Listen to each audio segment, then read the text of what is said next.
Bismillahirrahmanirrahim. Assalamualaikum warahmatullahi wabarakatuh.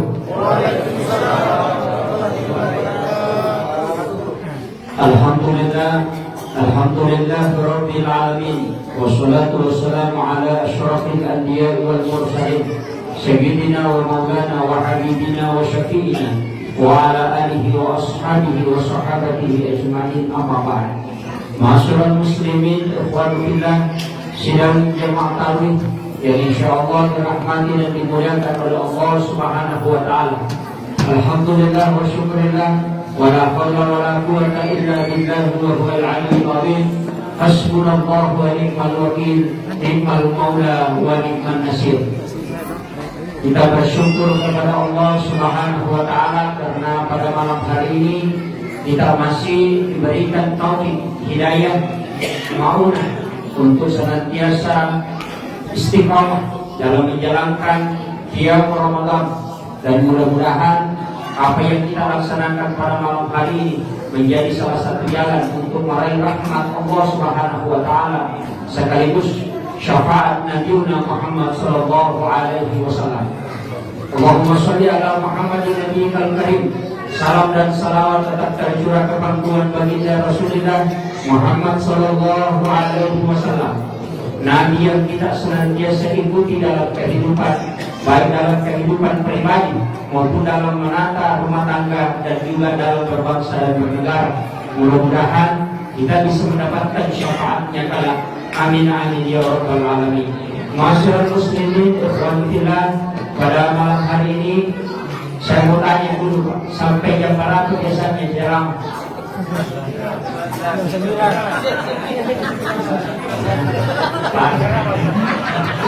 Paling kalau tidak pakai batas. Biasanya penceramah berapa menit Pak kalau jam 8? Jam 8 sampai jam 8. Silakan lebih sedikit. Pertama, saya disampaikan begini Bapak sekalian. Saya mendengarkan tadi saldo muslim kita, alhamdulillah. Ini menjadi motivasi buat kita bahwasanya bulan Ramadan hendaknya kita jadikan sebagai bulan motivasi untuk mempermantap ibadah, karena bulan ini menjadi bulan pilihan. Kira-kira kalau saya tanya, kalau dalam pengadilan hakim sudah memutuskan, misalnya kita menjadi tersangka dan diputuskan oleh hakim bahwa ditetapkan saudara akan kena hukuman mati, divonis hukuman mati, tapi tanggalnya tidak ditentukan. Kira-kira orang yang sudah divonis kena hukuman mati, ibadahnya berkurang atau bertambah? Bertambah. Kira-kira kalau dipanggil makan, dia bilang, nanti dulu, kenapa? Saya mau mati. Ya, artinya apa? Manusia ketika ditetapkan oleh manusia, kadang itu dia tersadar. Tapi sebenarnya kita sebelum dilahirkan Allah sudah tetapkan bahwa kita sudah divonis oleh Allah akan mati dan tidak diberitahu kapan waktunya. Hanya Nabi memberitahu kepada kita, likulli syai'in hasabi wa hasabi ummati baina si'tina wa sab'in, katakan umatku itu antara 60-70 tahun. Tapi perlu diketahui bahwa Allah memvonis hambanya, dia tetapkan tapi itu dia rahasiakan. Seandainya saja kita menyadari bahwa kematian selalu mengintai kita, maka pasti kita akan selalu serius dalam beribadah. Kenapa? Karena perjalanan kita pada hakikatnya sebenarnya inilah hanya tempat persinggahan, dan disinilah kita bisa memetik apakah kita akan mendapatkan surga atau neraka. Dan yang membuktikan adalah bagaimana keseriusan kita di dalam agama. Olehnya itu, saya ingin menyampaikan 3 hal yang sangat penting untuk menata hidup, khususnya di bulan Ramadan ini. Kalau kita tidak bisa mendapatkan surga dari zikir yang kita lakukan, mestinya kita dapatkan surga dari sholat yang kita lakukan. Kalau kita tidak bisa dapatkan surga dari sholat yang kita lakukan, mestinya kita cari dalam sedekah. Kalau kita tidak dapat dalam sedekah, maka kita harus cari kepada sesama muslim dalam berhubungan secara sosial di masyarakat. Karena surga itu bukan hanya untuk orang yang sholat. Ada yang ahli sedekah, ada yang ahli zikir, ada yang ahli wirid, ada untuk yang sholat sunnah. Masing-masing dibukakan pintu oleh Allah. Dalilnya ada. Kalau kita buka hadis qudsi, Allah Subhanahu wa taala menyampaikan, siapa yang sholat sunat 6 rakaat di waktu pagi, maka dia akan masuk ke dalam surgaku melalui babu duha. Itu sudah ada jadi. Jadi sholat sunat 6 rakaat di waktu pagi, itu sholat sunat duha. Makanya duha itu bertingkat, 2 rakaat, 4 rakaat, 6 rakaat, 8 rakaat, 12 rakaat. Ada yang mengatakan 12 rakaat itu hadis yang lemah. Ada yang mengatakan 10 rakaat itu hadis hasan. Tapi yang 8 rakaat adalah hadis sahih. Mulai dari 2 rakaat sampai 8 itulah hadis sahih. 2 rakaat kata Nabi sedekahnya tubuh. Seandainya orang mengetahui fadilah sholat sunnah duha 2 rakaat, kata Nabi, di hari kemudian kau tidak akan mau menukar pahala umrah 1 kali yang diterima di sisi Allah dengan 2 rakaat sholat sunnah duha. Bayangkan Pak, naik umrah 35 juta sampai 40 juta dibayar. 2 rakaat sholat sunnah duha pahalanya lebih tinggi dibanding dengan pelaksanaan ibadah itu. Seandainya kita tulis di pintu masjid, siapa yang sholat sunnah duha di masjid 2 rakaat dikasih uang 45 juta, kira-kira jam 3 malam sudah datang antri di sini. Ya, karena materi. Tapi Nabi janjikan pahala karena dia tidak lihat nama kamu butuh keimanan. Yang kedua kata Nabi, siapa yang sholat, itu dari Aisyah radhiyallahu anha, siapa yang sholat duha istiqomah 4 rakaat, maka dia tidak akan miskin hingga dia meninggal. Makanya kalau ada penjual orang yang tugasnya hanya mencari rezeki dalam kehidupan sehari-hari, usahakan istiqomah duha minimal 4 rakaat. Kalau 2 rakaat tidak sampai. Ya, makanya ada yang duha, Pak Ustaz, saya sudah duha, saya sudah tahunan duha, berapa rakaat? 2 rakaat, memang tidak bisa. Sama dengan mau ambil kelapa, penjoloknya tidak sampai. Biar lompat bagaimanapun tidak bisa. Tapi harus disambung untuk sampai ke sana. Kemudian 6 rakaat akan dijanjikan masuk ke dalam surga melalui babu duha, tapi harus sholat fardu. Kalau sholat sunnah duha saja tidak sholat fardu, tidak akan masuk. Cuma ada pintunya disiapkan. Itu juga jadi masalah. Pada bilang ini saja dikerjakan baru langsung masuk, hati-hati, itu tidak bisa. Kemudian 8 rakaat akan mendapatkan rahmat dari Allah, sehingga para ulama lebih banyak melaksanakannya 8 rakaat karena dari bawah dia sudah dapat. Dia sudah dapat bonus umrah, sudah dapat kekayaan, sudah dapat juga dijanjikan pintu surga sekaligus mendapatkan rahmat Allah. Maka 8 rakaat itu yang lebih utama. Makanya istiqomahkan saja, tidak usah terlalu capek bekerja bila memang si Adi itu kaya karena kuat bekerja. Kalau kuatnya orang bekerja, Pak Guru di pelabuhan dari pertama kaya. Ya, kalau visi yang dihitung untuk bisa kaya, kuat memang bekerja. Coba dia guru di pelabuhan, sampai 3 pikul dia bisa pikul itu, 3 kuintal. 300 kilo bisa diangkut. Bahkan setiap hari lari itu dan tidak sholat, tapi tidak kaya sampai hari ini. Makanya jangan bilang nanti si Anu kuat karena memang kuat bekerja, tidak.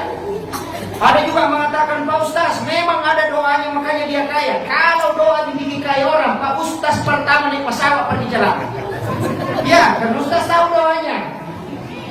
Kadang orang mengatakan kalau guru ini, makanya harus nanti saya kasih tahu di mana kuncinya itu. Ada semua. Kemudian orang mengatakan memang ada simaknya Pak Ustaz. Ada permatanya, ada cincinnya. Kalau permata, simak yang bikin kaya orang, Pak. Yang paling pertama kaya pembuat simak.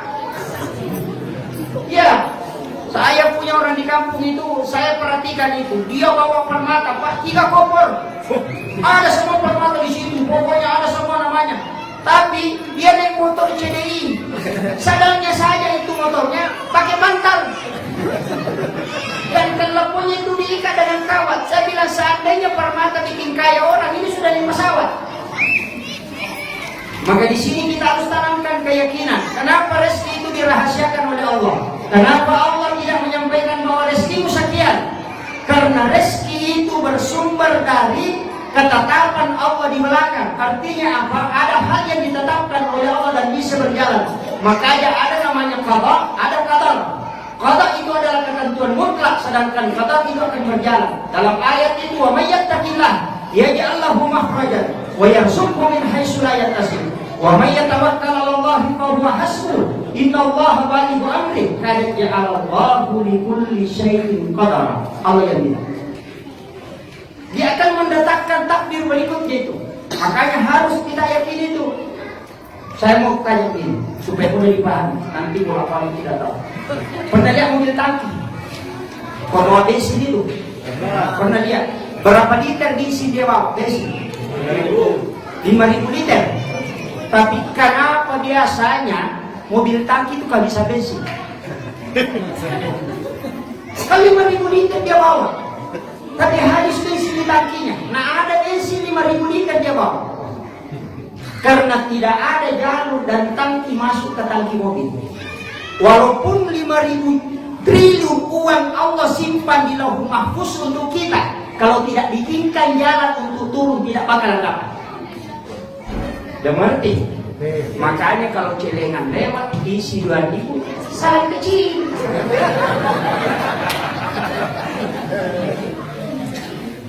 Begitu. Kalau sudah 10.000 mulai besar. Kalau 100.000 itu sudah besar. Kalau sudah masuk 500.000, itu sudah pipa.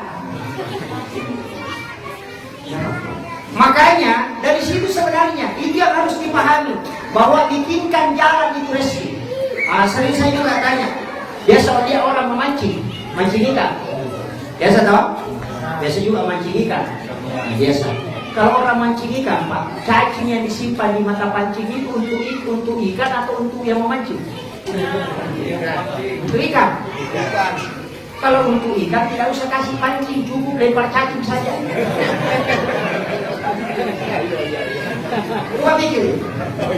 Kalau cacing untuk ikan, kenapa dikasih pancing? Cukup lemparkan saja cacing dulu. Karena mau kasih makan ikan toh. Tapi kenapa dipasangi pancing? Karena kita mau ambil ikannya. Makanya sebenarnya cacing itu bukan untuk ikan, untuk kita. Cuma itu memancing supaya dia datang. Sedekah pun begitu. Banyak orang mengeluh, aduh Pak Ustaz dikasih masuk ke masjid kita capek. Bukan untuk masjid, untuk kamu itu. Allah kan sudah janji, man ja'a bil hasanati falahu asyru amsalha. Kau kasih saya 1, saya kembalikan 10. Bagus sekali. Masuk di bank, ambil uang 100 juta, bunganya 50 juta. Ini yang juga jadi masalah. Kita selalu masuk ke bank, ini jadi masalah. Tapi di sini tidak ada yang ngambil uang kredit. Tidak ada yang ngambil. Karena muka-muka di belakang saya muka-muka kredit semua.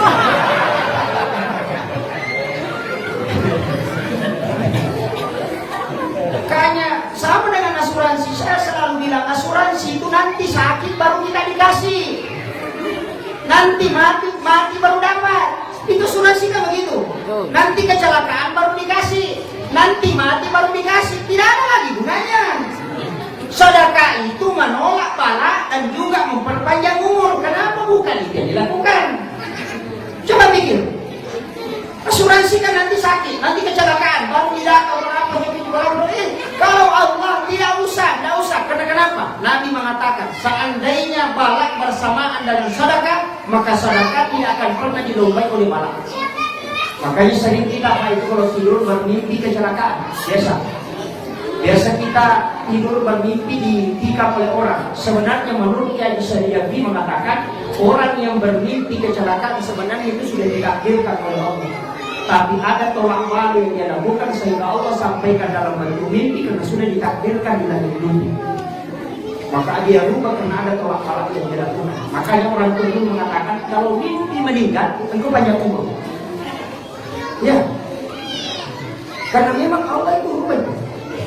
Mengatakan Pak Ustaz tidak bisa dirubah. Memang tidak bisa dirubah, tapi Allah bisa merubah. Makanya ayat itu mengatakan la yasta'izuna zatan wa la yastaqdimun. Tidak bisa dikasih mundur, tidak bisa dikasih maju, tapi bisa mundur, bisa maju. Tidak bisa dikasih mundur. Kalau kita yang mau kasih mundur tidak bisa, tapi kalau Allah yang bikin bisa dia mundur. Makanya harus ditahu betul-betul artinya itu ayat.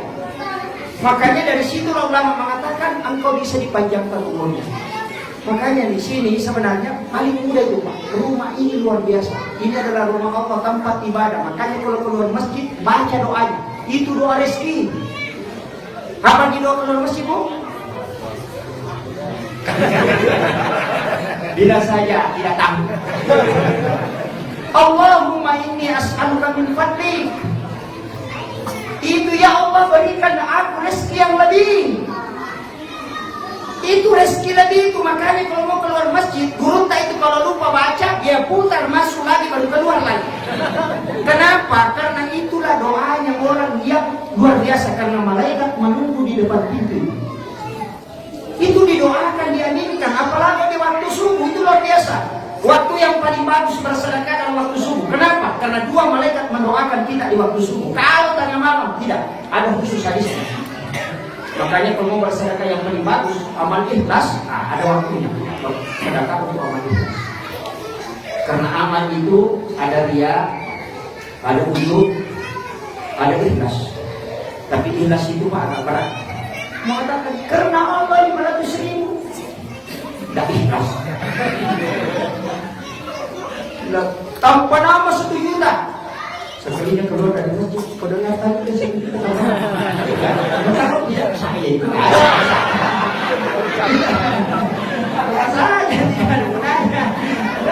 hamba Allah juga kadang. Sebenarnya sedekah itu ada niat, ada doa. Bedakan itu. Niat sedekah harus lillahi ta'ala, tapi doa itu apa yang kita minta untuk bersedekah itu. Bedakan, niatnya harus lillahi ta'ala, tapi doanya apa? Kita sering hanya kasih masuk, dorong. Tidak berdoa. Malaikat ditanya sama Allah, apa yang diminta hamba? Tidak ada, Tuhan, masuk saja. Ini juga jadi masalah. Makanya berdoa. Di dalam sedekah itu berdoa. Kasih tahu Allah. Makanya kalau punya uang 100 juta, mau beli mobil 500 juta, sedekahkan itu. Kalau tidak mau cukup poinnya, sedekahkan. Dan kalau tidak bisa itu. Bisa. Ada caranya itu Pak. Makanya kadang orang ini sama dengan jualan yang tidak mau laku, pasti sedekahkan itu. Laku pasti. Saya tanya, secara akal sehat, ini kita pakai akal, bukan matematika biasa. Kalau ada selokan, air tidak bisa mengalir, dia digali atau ditimbun? Digali. Kalau ada barang tidak mau laku, disimpan atau dikasih keluar? Kasih keluar. Tidak, orang tidak beli Pak Ustaz, sedekahkan. Habis itu. Tapi Allah akan berikan balasan beda. Makanya tidak ada Pak orang dermawan itu miskin. Coba cari. Seluruh penghujung dunia ini cari orang dermawan tidak ada miskin. Pasti Allah berikan jalan terus miskin. Yang rata-rata miskin itu yang pelit. Ya. Adakah orang yang sebegini tangannya masuk di sabun? Oh, 100 dorong. Ini jadi masalah. Malaikat sudah mau catat 100. Tetangga kasih masuk lagi. Tetangga ini jadi masalah. Makanya amal ikhlas yang paling bagus bersedekah tidak ditahu. Bagaimana caranya? Kalau celengan lewat, satukan uang di saku. Uang 100, uang 50, uang 20. Tutup mata. Tarik 1 lembar, masukkan. Nanti Allah yang hitung. Itu harus kursi. Allah mengatakan siapa yang hambaku tidak menghitung dia memberikan kepadaku, maka aku pun tidak akan menghitung pada saya. Ini yang paling bagus.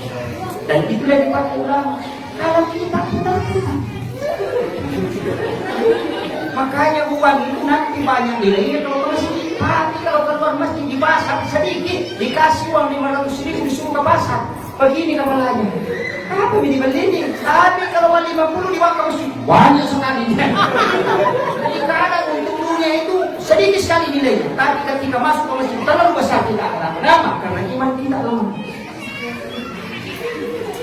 Itu sebenarnya kuncinya. Makanya kita tahu dalam sholat itu semua perubahan kata itu gerakan selalu Allahu Akbar. Ruku Allahu Akbar, sujud Allahu Akbar. Tapi ada satu kata sami Allahu liman hamidah. Berubah itu. Pada saat pertama Nabi Mi'raj, Isra Mi'raj kembali 1 tahun 2 bulan Nabi selalu mengatakan Allahu Akbar. Berubah menjadi sami Allahu liman hamidah itu karena salat. Itu berkat Sayyidina Ali. Anaknya menangis di rumahnya. Ketika menangis itu datang pulang ke situ ketemu, kenapa anak kita menangis? Fatimah kenapa? Dia mengatakan anak kita sudah setengah hari tidak makan. Saya cuma punya uang 6 dirham tapi tidak bisa belanja di pasar. Karena orang Arab itu laki-lakinya belanja. bukan perempuan. Makanya yang pergi belanja sayur itu bapak-bapak. Kalau di sini diketawain. Kenapa bapak-bapak disuruh belanja? Kalau bapak-bapak belanja tidak banyak tawar, pikir di sana penjual sarung, di sana penjual ikan, di sana penjual ini, langsung terus balik pergi, langsung pulang. Kalau perempuan tidak, di sana penjual, putar dulu situ. Begini makanan. Kan begitu. Makanya di situ banyak dosa. Makanya kalau tanah suci tawar menawar selalu orang bilang harap.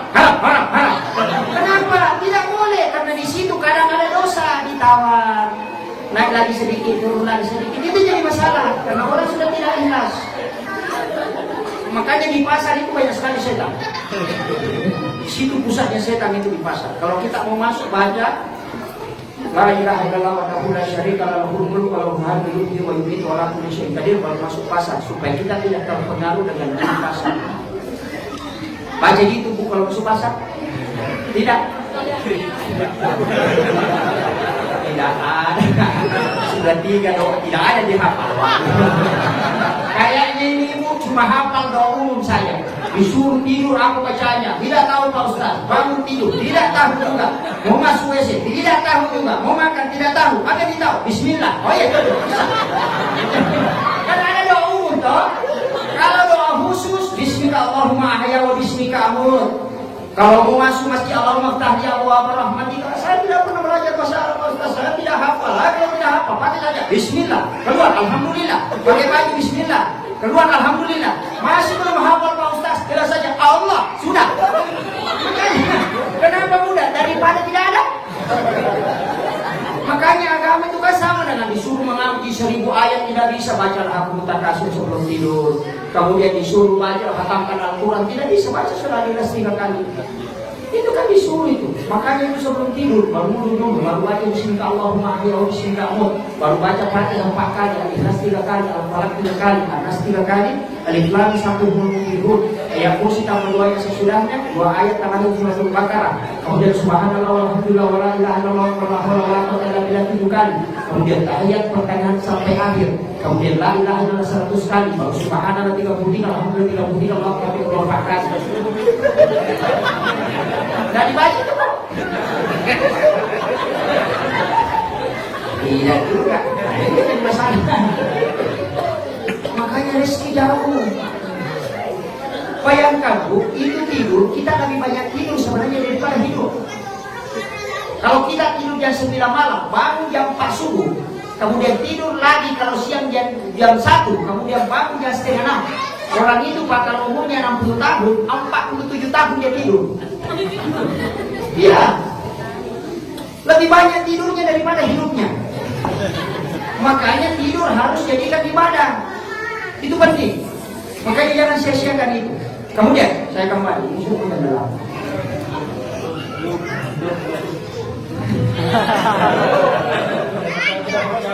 Kemudian usahakan ini tadi sholat sunat duha itu konsep pertama. Kemudian yang kedua istighfar.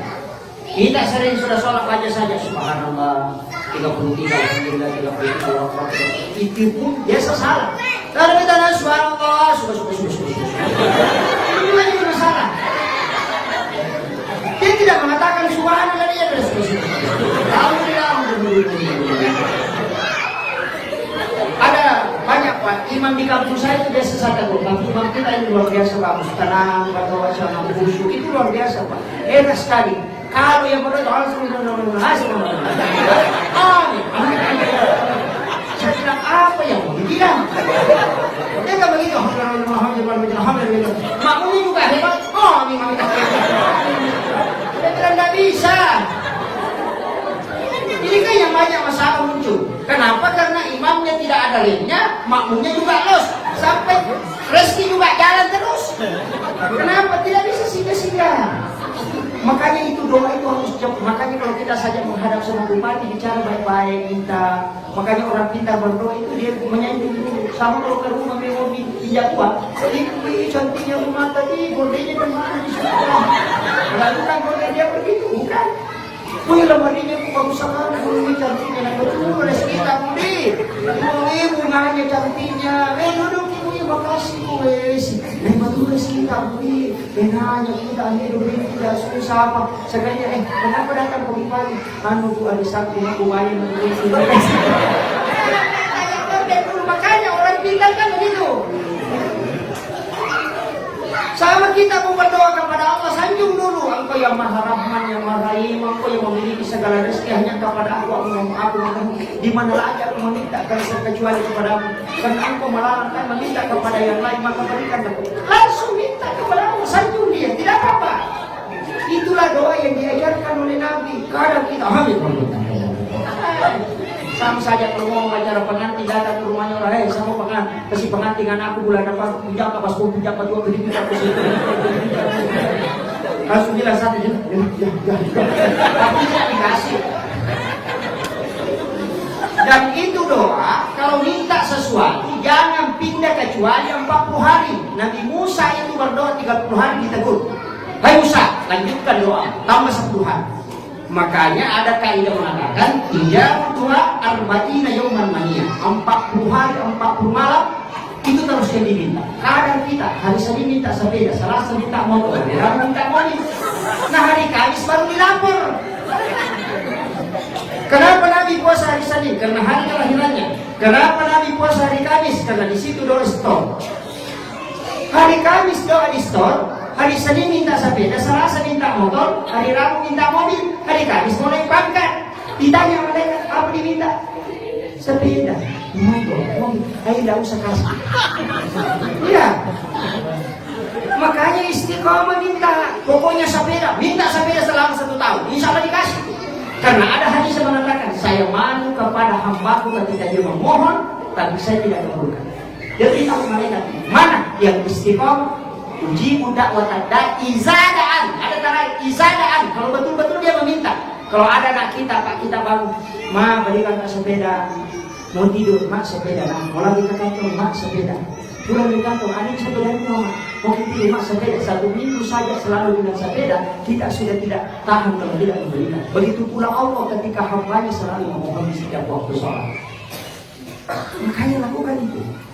Itu metode, sebenarnya metode agama itu, metode hidup itu. Kita ambil saja itu. Makanya kalau berdoa ya cukup. Sujud di sujud terakhir kita minta bangun sholat di mihrab kita. Ada di mihrab di rumah tahu dong? Hah? Nggak ada. Oh, nggak ada lagi. Waduh. Aduh. Itu 3 tempat ibadah itu. Yang pertama masjid, yang kedua musola, yang ketiga mihrab. Mihrab itu hanya di tempat ibadah. Jam tangan itu dengan handphone tidak boleh dikasih masuk. Ketika doa tidak bisa dikabulkan, masuk ke situ minta.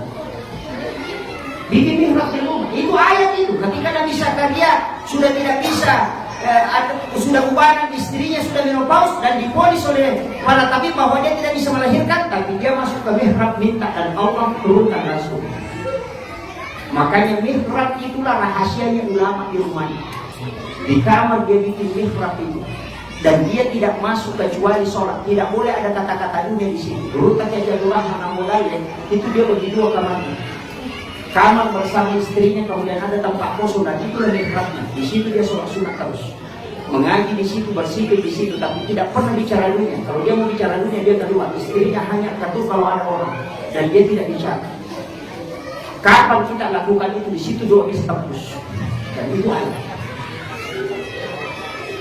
Jangan sampai rumah kita luas hanya ruang tamunya saja yang luas, tidak ada mihrab. Sempit sekali itu mihrab, biar 2 meter kali 1 meter itu sudah cukup. Ambil saja simpan di situ, di situ berdoa. Tidak boleh masuk HP, karena juga sekarang orang ambil Al-Quran, ambil tas buang, kita ngaji hari ini, 1 juz. Tasbih sini 1000, baru tutup Al-Quran baru balik. Tidak ada pahala. Iya. Ini kayak banyak merusak pahala sekarang. Baru mau berangkat haji sudah selfie di depan pesawat. Doakan kami dalam selama dalam perjalanan. Tiba di Mekah, kami sudah tiba di Mekah. Mudah-mudahan mabrur. Tidak ada mabrur di sini. Ini jadi masalah. Iya. Ini kayak jadi masalah. Kenapa? Banyak sekali orang bukan dia sudah riak terang-terangan. Riak terang-terangan. Tapi yang suka main HP kalau di sini insya Allah tidak. Bagi banyak istri itu Pak di kampung saya bisa kasih tahu. Banyak perceraian terjadi karena media sosial. Banyak sekali. Jangankan laki-laki yang selingkuh, perempuan yang paling banyak. Kenapa? Dia sudah selingkuh. Terbuka lagi Allah. 1000 orang lihat, 1000 dosanya semuanya. Makanya hati-hati. Dosa sekarang, Pak, syaitan lagi cepat. Tinggal masuk saja ke handphone. Selesai, betul. Ada ghibah datang ke handphone dikirim, mau begini, langsung like, share. 5.000 orang baca, kita sudah ghibah 5.000. Siap memakan daging saudara muslim untuk 5.000 orang. Itu bahaya. Makanya dosa kita ini luar biasa Pak. Ada orang sholatnya cuma 3 menit, ghibahnya setengah jam. Tidak bisa menutupi. Cuma itu pikirkan, makanya harus dijaga dulu. Kemudian zikir, istighfar, bikin mihrab, di situ kita sholat. Sholat sunat, bukan sholat fardu. Bagi wanita yang takut karena di sini kondisi seperti ini, kadang tidak kondusif di waktu malam, silahkan ibadah di rumah. Untuk laki-laki ke masjid. Saya tanya dia satu orang, dan ini ayat yang lahir bersama Rasulullah. Dan biasa dikatakan adalah ayat yang hilang. Ayat itu muncul kembali karena para sahabat menghafal. Ini ayat dikatakan simaknya ulama. Siapa yang mengamalkannya dalam tafsir As-Sawi, Imam As-Sawi mengatakan dalam hadis Nabi yang diriwayatkan oleh Imam Daruqutni, siapa yang membaca 2 ayat terakhir Quran surah Al-Taubat, maka dia tidak akan ditimpa musibah bagi. Kemudian yang kedua, dia tidak akan mati mendadak, tidak akan kena fitnah dunia. Kemudian tidak akan mendengarkan kabar buruk. Kemudian dia juga akan ditutup oleh Rasulullah masuk dalam surga, dan dia akan minum di telaga Rasulullah sepuasnya. Itu dia jinak. 2 ayat terakhir Quran surah Al-Taubat, baca 7 kali di waktu pagi dan 7 kali di waktu sore. Bisa sesudah asar di waktu sore, bisa sesudah sholat maghrib. Laqad ja'akum rasulun min anfusikum azizun 'alaihi ma 'anittum harisun 'alaikum bil mu'minina ra'ufur rahim. Fa in tawallaw fa qul hasbiyallahu la ilaha illa huwa 'alaihi tawakkaltu wa huwa rabbul 'arsyil 'azim. 2 ayat terakhir Quran surah Al-Taubat, surah 9 ayat 128 129. Sudah dihafal? Tidak, catat saja. Nanti pulang baru hafal itu lagi. Itu loh. Dan itulah semangatnya para ulama. Saya belajar tasawuf di Aceh sama guru tasawuf hampir 2 tahun. Hanya itu yang dikasih. Dia mengatakan inilah kunci seluruh keselamatan. Cukup orang itu. Kemudian saya ke Mataram, guru terkumpul kadir, dan itu juga yang dikasih. Saya ke Sumatera Utara, sama Tapi Mas Musidahlan, itu juga yang dikasih.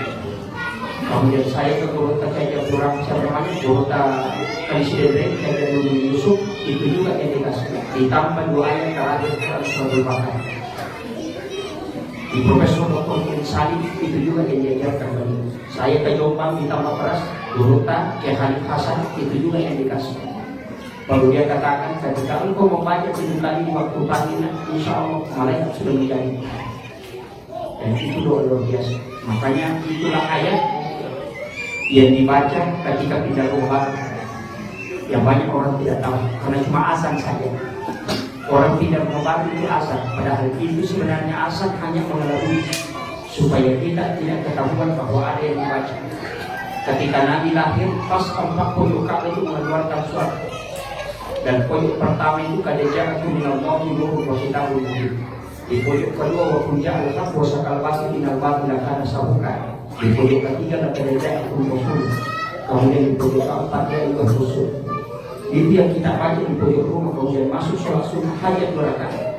Kiai Khalil Bangkalan, penghulu para wali di Jawa itu di Madura mengatakan, siapa yang membaca itu ketika pindah rumah baru, biar dibakar orang rumah itu tidak bisa terbakar. Dan itu terbukti di pesantren. Orang Belanda membakar 4 kali tapi tidak bisa terbakar. Dan itulah ayat yang bisa diberikan para ulama. Karena itu luar biasa manfaat. Tapi harus dihafal. Kalau tidak dihafal, mohon maaf, saya tidak ulang. Oh, ini sudah ada apa? Kita enak dulu di situ saja. Kemudian istighfar tadi, kemudian sholat sunnah duha, kemudian yang ketiga perbaiki sholat fardu jangan terlambat. Usahakan jangan terlambat. Imam Malik mengatakan orang yang malas sholat itu adalah nanti azan orang baru datang, itu orang malas. Kalau sebelum azan dia sudah datang, itulah orang yang rajin sholat. Tapi kalau dia nanti datang, kalau sudah azan, itu orang malas. Karena azan itu panggilan. Nanti datang kalau dipanggil, itu orang malas. Betul juga ya. Tapi bagaimana Pak Ustaz, sudah dipanggil tidak pergi? Nah itu bukan orang malas, itu dikencing setan. Tapi doakanlah. Kita butuh doa. Setiap sholat kita butuhkan doa. Apalagi saya menganjurkan, mudah-mudahan ini bisa diamalkan. Kalau tidak bisa dulu pribadi-pribadi, kalau tidak bisa berjamaah, setiap selesai sholat Jumat, baca surah Al-Fatihah 7 kali, Al-Ikhlas 7 kali, Al-Falaq, An-Nas 7 kali, ayat kursi 7 kali. Bismillahirrahmanirrahim. Maka selama